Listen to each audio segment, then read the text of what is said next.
Hello students, welcome to I exam भी। दोस्तों मेरा नाम है Kailash Tiwari, ex AFO Union Bank of India.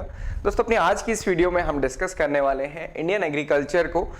Agriculture, जैसा कि आप नाम से ही समझ सकते हैं कि एग्रीकल्चर एक बहुत बड़ा, एक कॉम्प्रिहेंसिव टॉपिक है, एक बहुत व्यापक है और उसको बहुत छोटे में पूरे एग्रीकल्चर को समझना वो भी किसी एग्जाम के लिए काफी मुश्किल होता है। बट मैं कोशिश करूंगा कि अपनी आज की इस वीडियो में आपको उन facts, figures, data, schemes, government initiative से रूबरू करा सकूं जो कि अभी आज के टाइम पे चल रहे हैं और इंडियन एग्रीकल्चर की क्या दशा और क्या दिशा है ये आपको थोड़ा सा पता चल सके। पूरे वीडियो में बने रहिएगा। कोई भी आपके मन में डाउट या क्वेश्चन रहेगा तो आप कमेंट बॉक्स पे पूछ सकते हैं। हम कोशिश रहेगी कि मैं आपको एक पूरा ओवरव्यू इसका दे सकूं। ओवरव्यू देने से पहले कुछ चीजें आप समझिए कि वर्ल्ड पॉपुलेशन से जब हम अपनी पॉपुलेशन को कंपेयर करते हैं तो वर्ल्ड की नियर अबाउट 17% पॉपुलेशन इंडिया में रहती है। ओके, ये इंडियन कंटेक्स्ट में हम परसेंटेज में बात कर रहे हैं।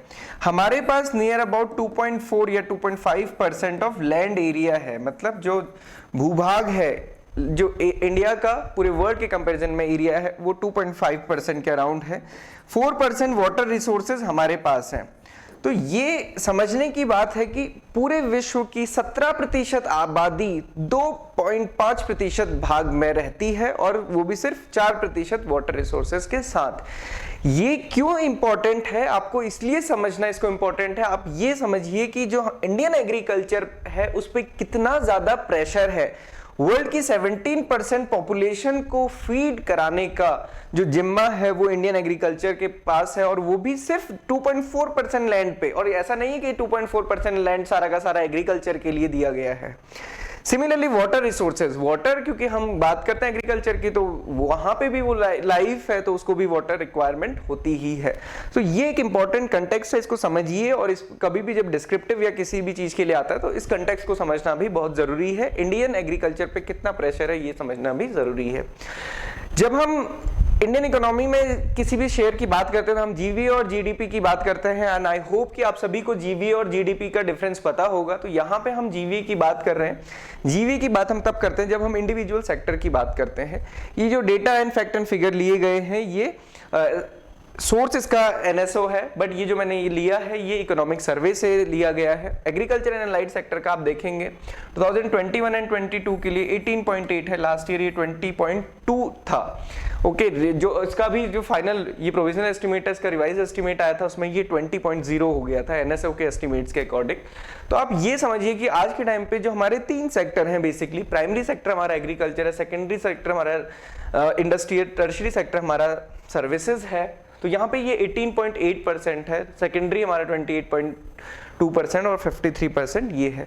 तो एग्रीकल्चर, हालांकि अगर आप स्टार्टिंग से देखते आएंगे तो ये डिक्रीजिंग ट्रेंड था, बट समहाउ ये इंक्रीजिंग भी रहा क्योंकि कोविड का इसमें बहुत ज्यादा इंपैक्ट नहीं हुआ है। और पहले जो हमारा एग्रीकल्चर था कन्वेंशनल एग्रीकल्चर, अभी वो कन्वेंशनल एग्रीकल्चर से थोड़ा सा चेंज भी हो रहा है। पहले जो हमारा एग्रीकल्चर था वो प्रोडक्शन एग्रीकल्चर था। अभी प्रोडक्शन एग्रीकल्चर से जो आप देखेंगे वो किस साइड जा रहा है, वो इन्वेस्टमेंट एग्रीकल्चर की तरफ। अभी इन्वेस्टमेंट का मतलब ये नहीं कि स्टॉक्स में इन्वेस्ट करना है।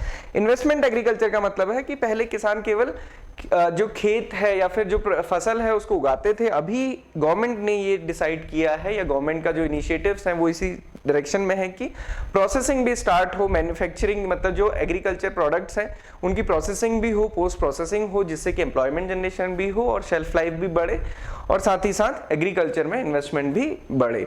तो ये सिनेरियो है जीवीए जीडीपी की टर्म पे जो हम पढ़ते हैं। देन ग्रोथ रेट की हम बात करते हैं कि कोई सेक्टर कैसा परफॉर्म कर रहा है, इंडिया की इकोनॉमी कैसे परफॉर्म कर रही है, पर्टिकुलर सेक्टर का क्या रोल है। 2020-21 की कंडीशन देखेंगे तो ये नेगेटिव थी क्योंकि कोविड-19 की ये कंडीशन थी। बट इस कंडीशन में भी ये पूरी इकोनॉमी की हालत है और ये एग्रीकल्चर के, तो आप देखेंगे एग्रीकल्चर तब भी कोविड से बिल्कुल अफेक्टेड नहीं हुआ था। और उसका सबसे बड़ा रीजन यही था कि जो रूरल एरिया था वहां पे उतना असर उसका था नहीं।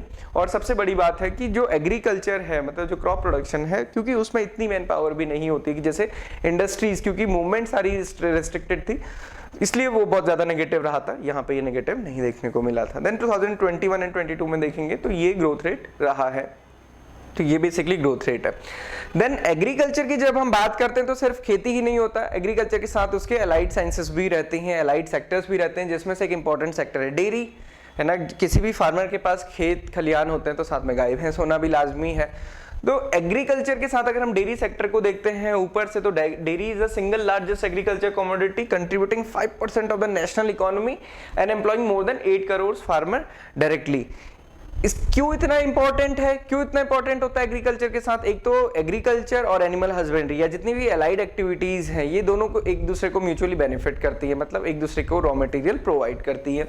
साथ ही साथ इंडिया की जो रैंक है वो फर्स्ट है मिल्क प्रोडक्शन में, जो कि 23% of the global milk production को कंट्रीब्यूट करती है।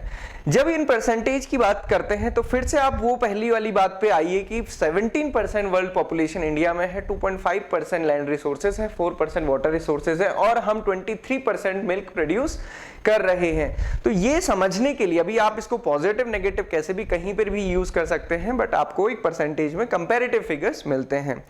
प्रोडक्शन की अगर हम बात करें मिल्क प्रोडक्शन का ट्रेंड, तो ये भी इंक्रीजिंग है। 2020 एंड 21 का जो भी लेटेस्ट प्रोविजनल एस्टिमेट है इसके अकॉर्डिंग 209.96 मिलियन टन जो मिल्क प्रोडक्शन है वो इंडिया का है और ये इंक्रीज हो रहा है। और India is the leading producer of milk in the world, ये आपको ध्यान रखना है क्योंकि इस टाइप के क्वेश्चन आरबीआई में भी पूछे गए थे। अभी जो प्रीलिम्स का एग्जामिनेशन था उसमें आपने देखा कि फिशरीज के लिए पूछा गया था, फॉरेस्ट के लिए पूछा गया था, तो वो सारा कुछ अभी हम कवर करेंगे। देन एलाइड सेक्टर में एनिमल हस्बेंड्री एंड डेयरिंग के साथ साथ सिर्फ मिल्क ही नहीं है, मिल्क के अलावा बाकी चीजें भी यहाँ पे हम देखेंगे, मीट एंड एग का भी। ये तो डेली अवेलेबिलिटी है कि कितनी है 2020 एंड 21 में 6.52 ये मीट के लिए है, 91 एग्स इन नंबर है, 427 ग्राम पर डे। तो ये डेली अवेलेबिलिटी है, ऑल्दो ये बहुत ज्यादा उतनी इंपॉर्टेंट नहीं है, बट अगेन इंपॉर्टेंट यहाँ पे ये है कि आप ये देखेंगे तो ये इंक्रीजिंग ट्रेंड है। इंक्रीजिंग ट्रेंड है कहने का मतलब ये होता है कि किसी भी सेक्टर में, मतलब जैसे एग्रीकल्चर एंड अलाइड सेक्टर है, तो उस एग्रीकल्चर और अलाइड सेक्टर में जो ये तीन पार्ट हैं ये कंटिन्यूअसली इंक्रीजिंग ट्रेंड शो कर रहे हैं। सारी चीजें कॉन्स्टेंट्स हैं, कांस्टेंट है, कॉन्स्टेंट्स भी हैं, दोनों चीजें समझनी है कि पॉपुलेशन भी हमारी इंक्रीज हो रही है, लैंड एरिया श्रिंक हो रहा है, बट हमारा एग्रीकल्चर प्रोडक्शन, अलाइड प्रोडक्शन बढ़ता जा रहा है, इकोनॉमी में पार्टिसिपेशन बढ़ता जा रहा है। तो ये सारी चीजें आपको ध्यान रखनी है, क्योंकि जब हम ईएसआई की भी बात करते हैं, इकोनॉमिक एंड सोशल इश्यूज की बात करते हैं, आरबीआई में भी बात करते हैं, तो आप ये देखिए कि इकोनॉमी के लिए एग्रीकल्चर एक बहुत बड़ा पार्ट है।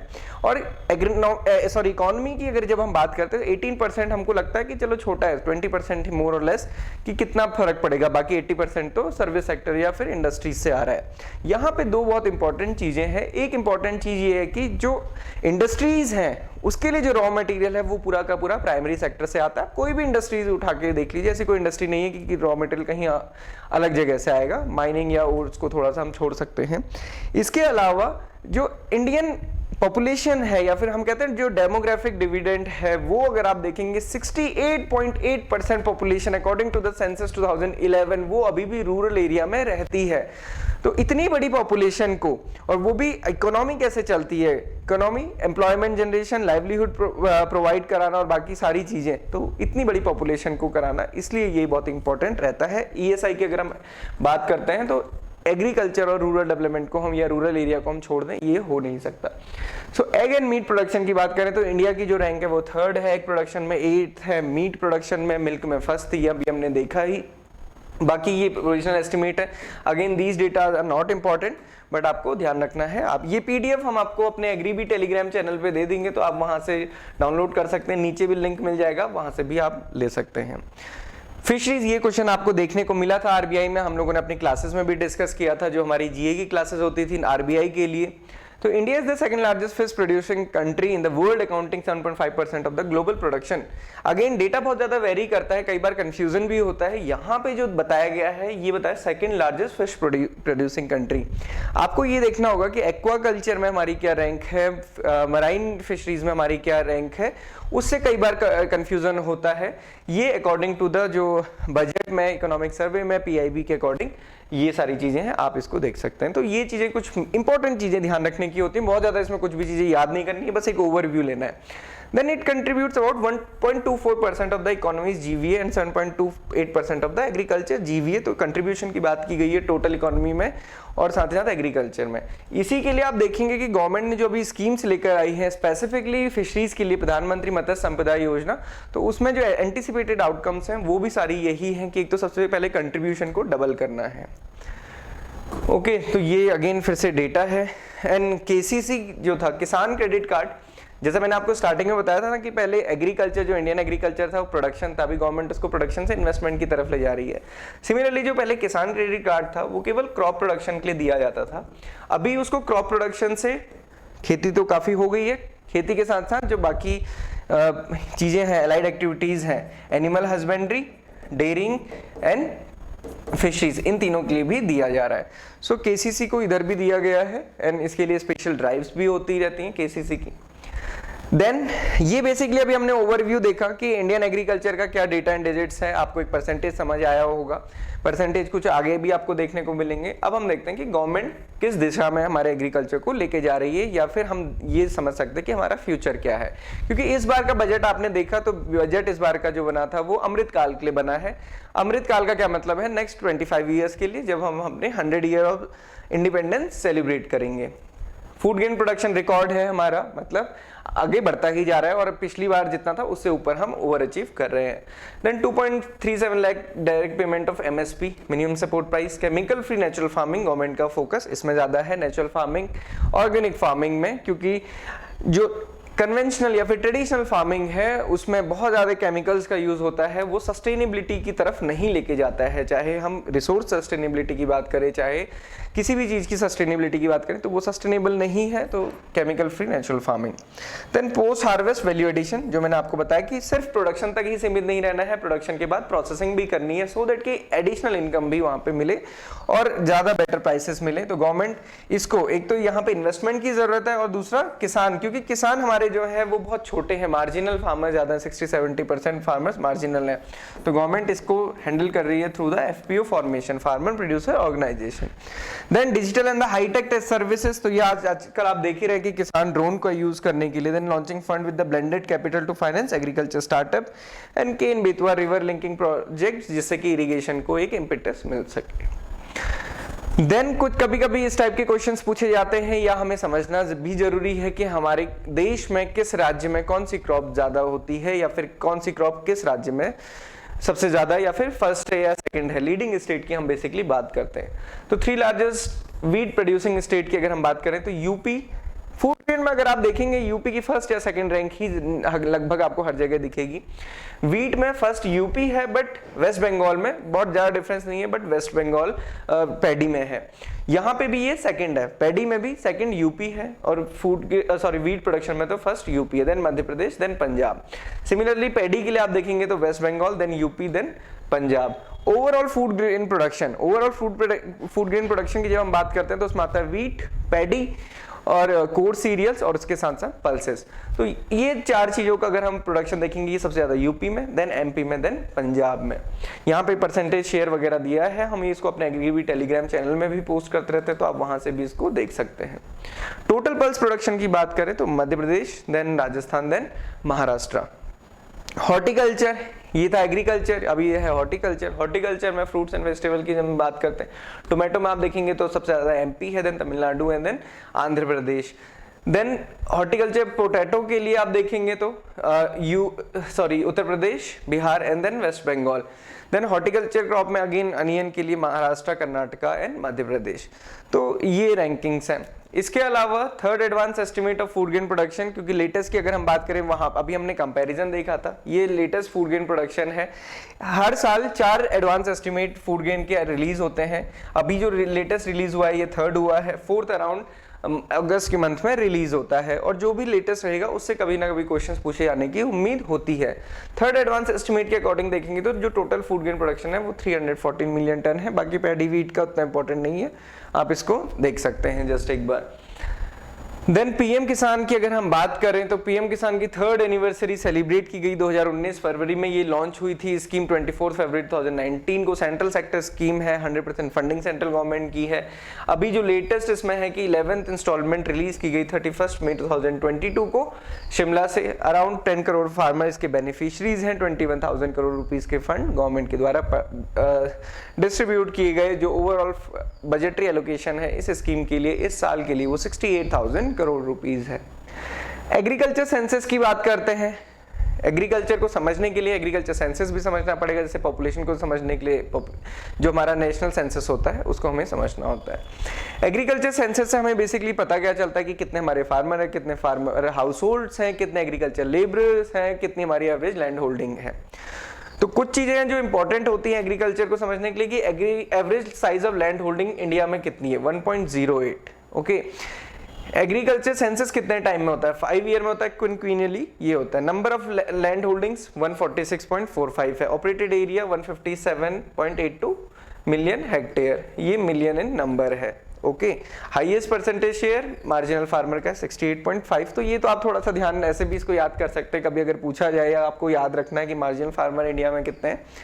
हमारी रूरल पॉपुलेशन है 68.8, ये है 68.5, तो नियर अबाउट दोनों ही बराबर है। ग्रॉस क्रॉप्ड एरिया, बाकी ये परसेंटेज शेयर है, इतना इंपॉर्टेंट नहीं है। ये चीज आपको ध्यान रखनी है कि जो हमारे देश में किसान हैं वो सबसे ज्यादा मार्जिनल है, अराउंड 68.8%। एवरेज लैंड होल्डिंग हमारी 1.08 है, जो कि स्मॉल फार्मर कैटेगरी में आती है। Farmer classification based on the land holding 5 type से होता है: marginal farmer, small farmer, semi medium, medium and large farmer. किसी फार्मर के पास अगर less than 1 hectare land area है तो वो मार्जिनल फार्मर कहलाता है। 1 से 2 हेक्टेयर एरिया है तो वो स्मॉल फार्मर है। Semi medium 2 to 4 hectare area है। 4 to 10 हेक्टेयर एरिया तो मीडियम, 10 हेक्टेयर एरिया से ज्यादा है तो वो लार्ज फार्मर कहलाता है। देन ये था एग्रीकल्चर सेंसस। अब लाइव स्टॉक सेंसस कि जैसे इंसानों के लिए है वैसे ही जो हमारे पशु हैं और पशुधन की हम जब बात करते हैं लाइव स्टॉक सेंसस की, जो जिनको रियर किया जाता है, मतलब जिनको उनको किसान के द्वारा या किसी भी के द्वारा पाला पोसा जाता है, उसकी यहाँ पे काउंटिंग होती है, हेड काउंट्स होता है बेसिकली। तो अभी जो लेटेस्ट है वो 20th लाइव स्टॉक सेंसस है। इसके अकॉर्डिंग आपको ये पता रहना चाहिए कि हमारे जो टोटल लाइव स्टॉक की पॉपुलेशन है वो 535.78 मिलियन है। यहाँ पे पोल्ट्री का काउंट नहीं होता क्योंकि पोल्ट्री बहुत ज्यादा होती है एंड अराउंड वो उसकी लाइफ साइकिल भी बहुत कम रहती है, तो उसको इसमें काउंट नहीं किया जाता है। देन ISFR होता है, इससे रिलेटेड क्वेश्चन भी आपने RBI के प्रीलिम्स में देखा था। तो ISFR Indian state forest report है, FRI इसको रिलीज करता है देहरादून से। इंपॉर्टेंट ये है कि total forest and tree cover India का 80.9 मिलियन हेक्टेयर है, 24.62% of the total geographical area. ये ध्यान रखना है कि ये जो 24.62 डिजिट है ये ट्री एंड फॉरेस्ट दोनों के लिए ही है, इंडिविजुअल नहीं है। एरिया वाइज बात करेंगे तो मध्य प्रदेश का सबसे ज्यादा एरिया है जो कि फॉरेस्ट के अंदर है, उसके बाद अरुणाचल प्रदेश, छत्तीसगढ़, उड़ीसा एंड महाराष्ट्र। देन ये परसेंटेज वाइज अगर हम बात करेंगे कि पूरे स्टेट में कितने परसेंट एरिया पे फॉरेस्ट है, तो वो सबसे ज्यादा मिजोरम पे, मिजोरम के 84.53% एरिया पे फॉरेस्ट है।